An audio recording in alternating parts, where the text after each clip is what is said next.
인사하겠습니다. 잘 나오셨습니다. 성도님 얼굴만 봐도 은혜가 됩니다. 사랑하고 축복합니다. 사랑하고 축복합니다. 교회의 성숙 6번째 말씀을 함께 나누겠습니다. 하나님께서 자라게 하시는 교회, 하나님께서 자라게 하시는 교회라는 제목으로 말씀의 은혜를 함께 나누겠습니다. 오늘 말씀은 사도 바울이 고린도 교회의 미성숙함에 대해 말씀해 주고 있습니다.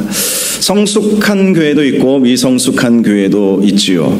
성숙과 미성숙의 가장 중요한 차이, 가장 근본적인 차이가 무엇인가? 교회의 하나됨을 추구하느냐 그렇지 아니하느냐, 여기에 달려 있습니다. 이것은 제 말이 아니라 사도 바울이 우리에게 주신 이 말씀을 통해서 발견할 수가 있죠. 정말 성숙한 교회는 서로 용납하고 하나됨을 추구하는 교회가 성숙한 교회입니다. 그러나 미성숙한 교회, 어린 아이와 같은 교회는 별것 아닌 문제 가지고도 서로 싸우고 분열하고 하나 되지 못하고 얼굴을 붉히는 경우들이 있죠. 아이들을 키워보면 그렇지 않습니까? 저도 아이들 이렇게 키워보았지만 장난감 별거 아닌 거 이거 하나 가지고도 목숨 걸고 막 자기가 먼저 가지고 놀겠다고 막 싸우고 그러지 않습니까? 그게 미성숙함의 특징이죠. 그러나 성숙한 사람은 이제 어른이 되면 별것 아닌 거 가지고는 그냥 양보하고 넘기지 않습니까? 이것이 바로 성숙함과 미성숙함의 차이인 것입니다. 오늘 본문 1절을 보니까 내가 신령한 자들을 대함과 같이 너희에게 말할 수 없어서 육신에 속한 자 곧 그리스도 안에서 어린 아이들을 대함과 같이 하노라 라고 말씀을 합니다. 고린도 교회가 미성숙한 교회였다라는 것을 말씀하고 있는 것입니다. 신령한 자들을 대함과 같이 할 수 없었다. 고린도 교회가 너무나도 어리석고 미성숙하고 어린아이와 같았기에 그들을 신령한 자, 이 신령한 자는 믿음이 좋은 자를 의미하는 것이죠. 믿음이 좋은 자들처럼 너희를 대할 수가 없다. 지금 사도 바울의 안타까운 마음을 말씀하고 있는 것입니다. 그래서 사도 바울은 내가 너희를 대할 때에 그리스도 안에서 어린 아이들을 대함과 같이 하노라 라고 말씀을 한 것입니다. 이 절을 보면 내가 너희를 저주로 먹이고 밥으로 아니하였노니 이는 너희가 감당하지 못하였음이거니와 지금도 못하리라. 고린도 교회가 세워진 것은 사도 바울이 2차 선교 여행 중에 세우게 되지 않았습니까? 고린도 교회는 이 고린도라고 하는 이 지역 자체가 헬라 제국의 아주 중요한 도시였습니다. 아가야 지방의 수도라고 할 수 있는 도시.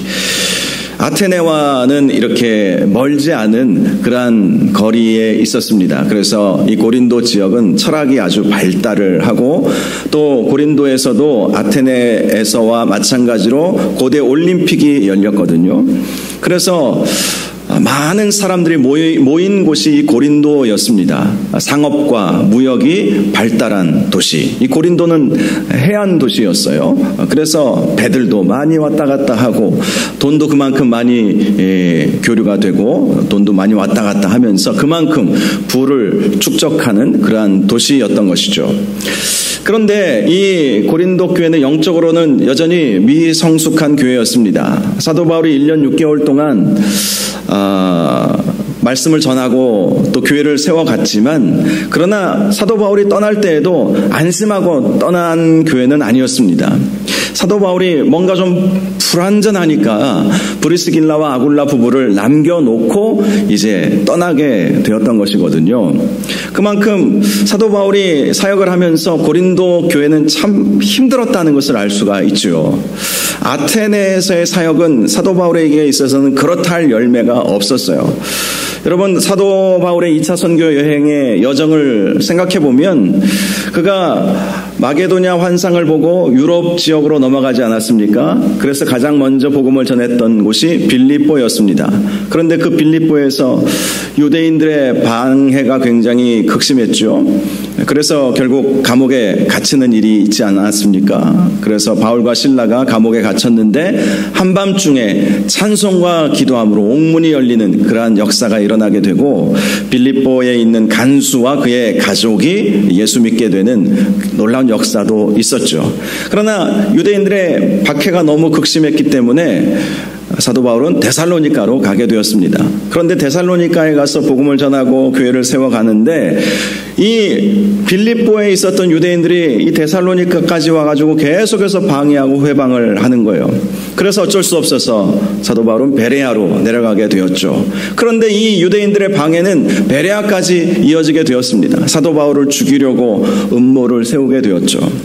그래서 사도 바울이 어쩔 수 없어서 아테네까지 내려가게 되었던 것입니다.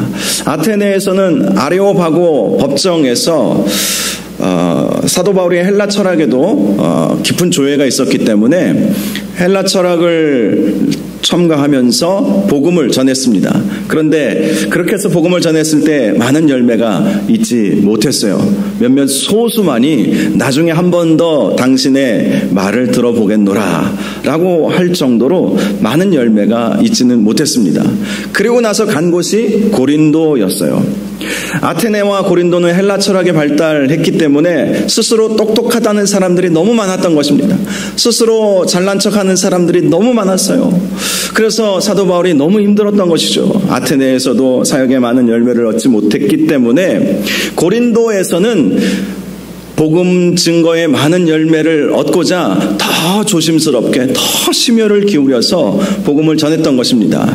특별히 고린도 교회가 만들어진 이후에도 그들에게 조금이라도 피해를 안 주려고 브리스길라와 아굴라 부부와 함께 낮에는 일하고 저녁에 가서 가르치고 그런 자비랑 사역을 할 수밖에 없었던 것이죠. 사도 바울이 이렇게 자비랑 사역을 했던 곳은 이 고린도 교회가 유일하다고 할 수 있습니다. 물론 다른 지역에서도 교회가 처음에 세워지기 전에는 사도 바울이 자신의 달란트를 가지고 은사를 가지고 일도 하면서 또 교회도 세우고 복음도 전했지만 고린도 교회는 거의 1년 6개월 있으면서 낮에는 일하고 저녁에는 가르치고 안식일에 또 가르치고 주일에 예배 드리고 그렇게 사역을 할 수밖에 없었던 것이죠. 사도 바울이 고린도 교회를 보면서 늘 안타까워했던 것은 왜 이렇게 믿음이 안 자라느냐라는 것이었죠. 그런데 왜 믿음이 안 자랐는지는 우리가 고린도 교회의 이러한 말씀들을 보면서 우리가 충분히 짐작할 수 있죠. 스스로 너무나도 잘난 사람들이 모여 있었기 때문이었던 것이죠. 물론 세상이 그들을 인정해 주지는 않았습니다. 말씀을 보면 너희들 중에 잘난 자가 있느냐, 권세 있는 자가 있느냐 이렇게 물어보는 이 내용이 있거든요. 그러니까 세상 사람들이 보기에는 잘난 사람들도 아닌데 그들 스스로 그래도 자신의 잘난 것들을 이야기하면서 교만에 빠져버렸던 것을 알 수 있습니다. 그런데 사도 바울이 그들을 향해서 말하는 거예요. 너희들은 어린아이와 같다. 여전히 어린아이와 같다. 단단한 음식을 아직도 너희들이 섭취하지 못하기에 내가 젖을 너희들에게 먹이는 것처럼 어린아이에게 젖을 먹이는 것처럼 내가 그렇게 사역을 했다라는 것이죠. 예전에도 그랬고 지금도 못하리라. 지금도 못하리라. 지금 너희들에 대해서 들린 이야기를 들어보니까 지금도 못하리라. 사도 바울이 그렇게 안타까운 마음을 담고 있는 것을 말씀하고 있습니다. 사도 바울이 이렇게 고린도 교회가 여전히 젖먹는 어린아이 수준으로 본 이유는 그들 가운데 시기와 분쟁이 있기 때문이었다라고 3절에 말씀을 하고 있습니다. 시기와 분쟁이 문제라는 것이죠. 고린도 교회의 시기와 분쟁은 고린도전서 1장 12절에 잘 나와 있죠. 나는 바울에게, 나는 아볼로에게, 나는 게바에게, 나는 그리스도에게 속한 자다. 이렇게 말하면서 서로 시기하고 서로 분쟁했다는 것입니다. 특별히 오늘 본문 말씀을 보니까 이 4개의 분파 중에 가장 첨예하게 대립했던 2개의 분파에 대해 말씀해 주고 있습니다. 바로 바울에게 속해 있다고 생각하는 사람들과 아볼로에게 속해 있다고 생각하는 사람들의 갈등.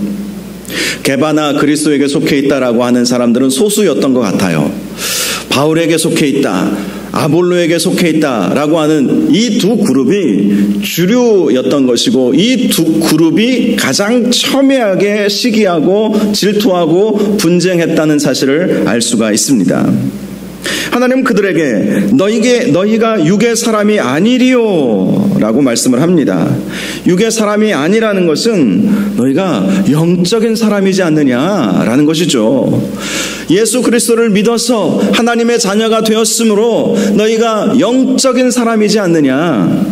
그런데 왜 여전히 육의 생각에 사로잡혀서 서로 시기하고 분쟁하고 있느냐라고 책망한 것입니다.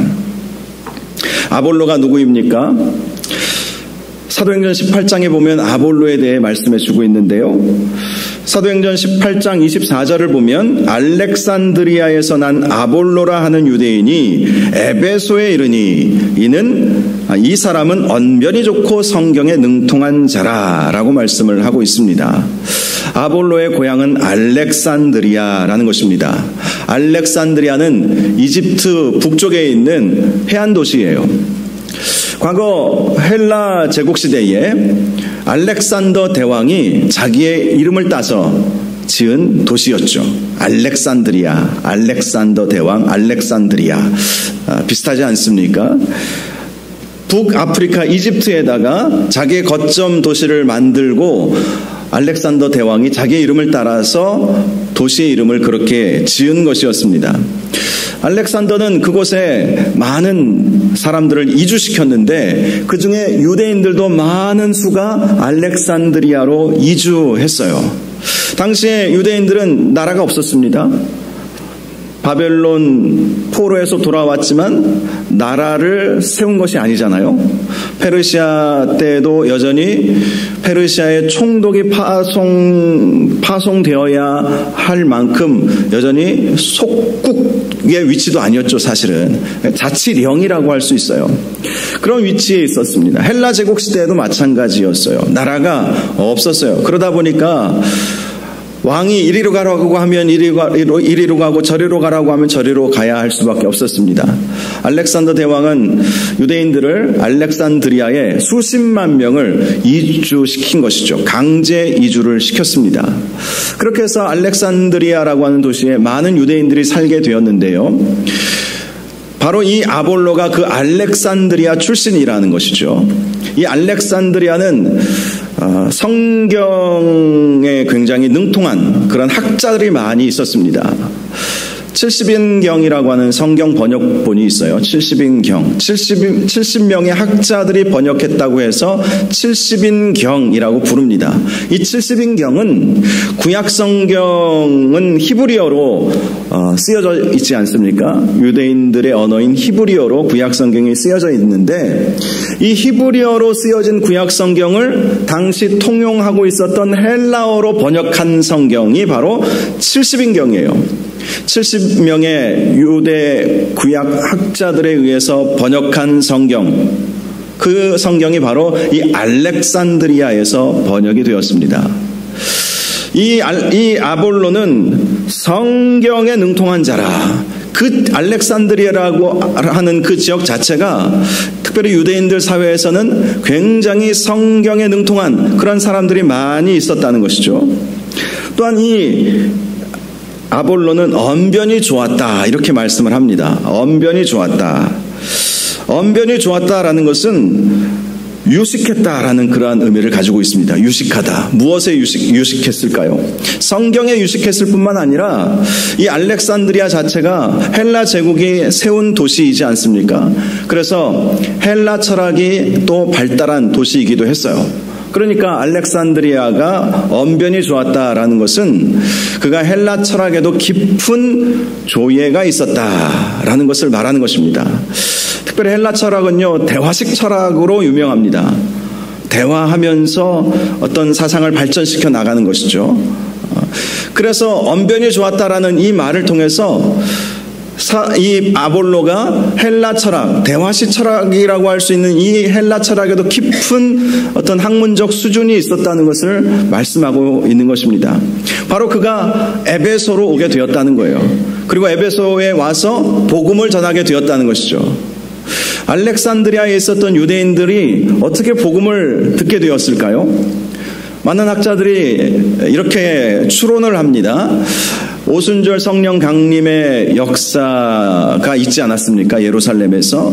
그때 그 오순절 성령 강림의 역사를 보았던 디아스포라 유대인들이 있었어요. 오순절을 지키기 위해서, 명절을 지키기 위해서 원근 각지에 있었던 많은 유대인들이 예루살렘에 모이지 않았습니까? 그리고 그 예루살렘에 모여 있을 때에 성령이 강력하게 예수님의 120명의 제자들에게 임하게 되고, 그 120명의 제자들이 성령의 충만함을 받아서 여러 나라 방언으로 말하는 역사가 일어나게 되었습니다.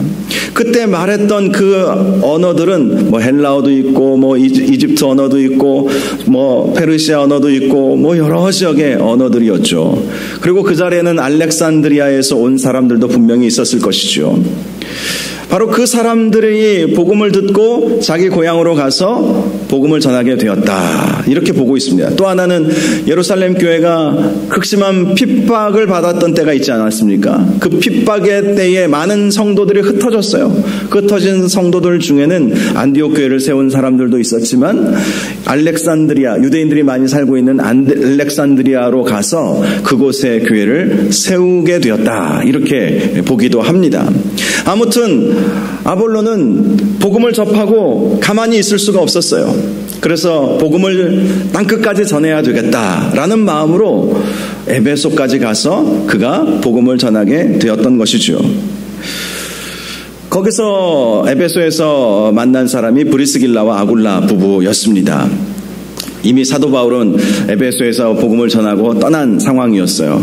그리고 에베소에 브리스길라와 아굴라 부부가 남겨져 있었죠. 그런데 아볼로가 이렇게 복음을 전하기는 했지만 성경을 보니까 요한의 세례만 알 따름이라, 이렇게 말씀을 하고 있습니다. 요한의 세례만, 즉 회개의 세례만 그는 알고 있었다는 거예요. 이 말씀은 성령의 세례는 알지 못했다는 것이죠. 그래서 브리스길라와 아굴라 부부가 아볼로를 데려다가 주의 도를 더 자세히 알려주었습니다. 회개의 세례만 중요한 것이 아니라 성령 받아야 된다고, 성령 받아야 변화가 일어난다.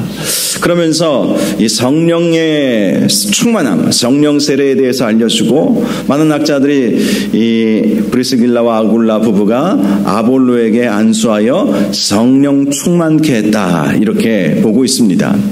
아볼로는 사실 성경에 능통한 자였고 또 헬라 철학, 언변에도 능통한 자였지만 겸손한 사람이었다는 것을 알 수 있어요. 그러니 브리스길라와 아굴라 부부, 사실 학문적으로 보나 다른 어떤 겉으로 드러나는 것으로 보나 이 브리스길라와 아굴라 부부보다 이 아볼로가 훨씬 더 세상적으로 보면 더 높은, 더 알려지고 세상적으로 높은 위치에 있는 사람이지 않겠습니까? 그런데 아볼로가 겸손하였기에 브리스길라와 아굴라 부부를 순종하고 그의 말을 따라서 복음을 완전케 하는 그러한 일이 있게 되었던 것이죠. 이렇게 에베소에서 브리스길라와 아굴라 부부와 함께 이 아볼로가 함께 사역을 하다가 이 셋이서 고린도로 넘어가게 되었던 것입니다. 고린도는 이미 사도 바울이 복음을 전하고 이제 2차 선교 여행을 끝내고 이제 안디옥으로 지금 가 있는 때에 사도 바울이 지금 3차 선교 여행을 준비하고 있는 그 상황 속에서 그 중간 지역에, 그러니까 사도 바울이 2차 선교 여행 때 고린도와 에베소에서 복음을 이렇게 전하고 또 이제 3차 선교 여행을 준비하고 있는 그 사이에 아볼로가 에베소로 가서 또 고린도로 가서 복음을 전하게 되었던 것이죠. 그런데 문제가 생겼습니다. 아볼로가 성경에 능통하고 언변에 능통한 그런 자였기 때문에 말을 참 잘했던 것 같아요. 그래서 아볼로를 따르는 사람들이 생겨나게 되었던 것입니다. 이 아볼로를 따르는 사람들과 본래 사도 바울을 통해서 복음을 들었던 사람들 사이에 갈등이 이제 일어나게 되었던 것이죠. 이 갈등이 그저 긍정적인 경쟁의 관계가 아니라 서로 헐뜯고 시기하고 분당짓고 미워하고 그런 너무나도 좋지 않은 그러한 상황으로 이 갈등이 확산이 되어 갔던 것입니다.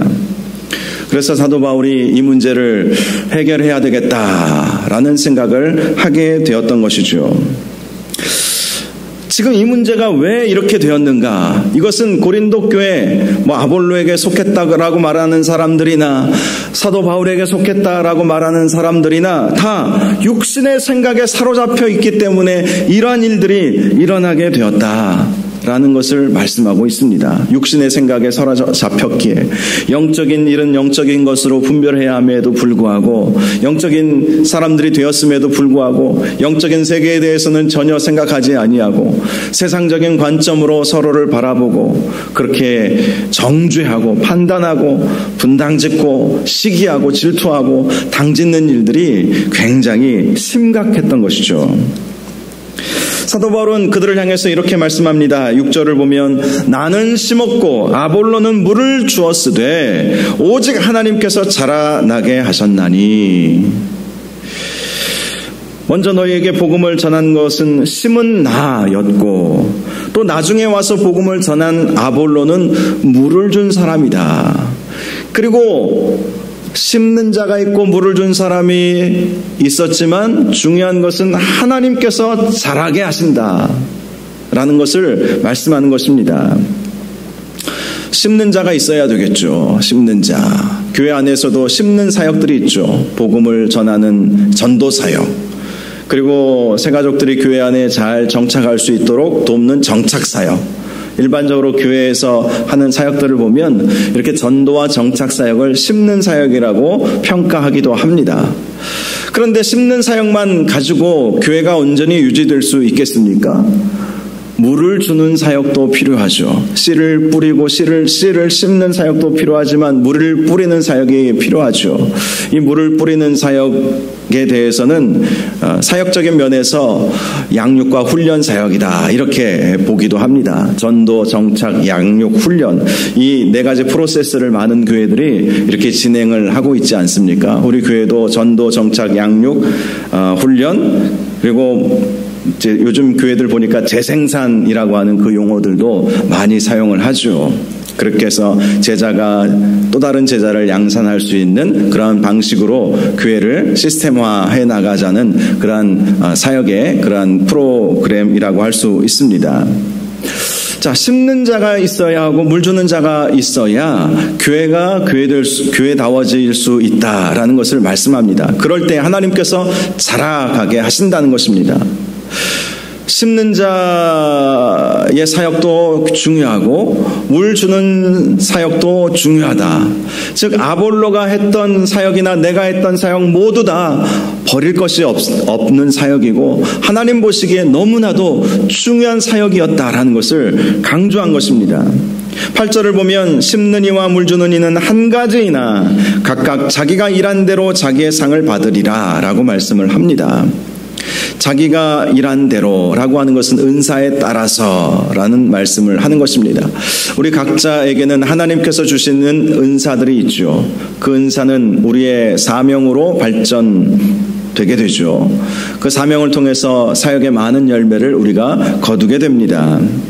심는 것이나 물 주는 것이나 주 안에서는 다 한 가지이고 자기가 받은 은사대로 하면 되는 것이고 그 은사대로 사역하면서 각자 하나님께서 주시는 상을 받으면 된다.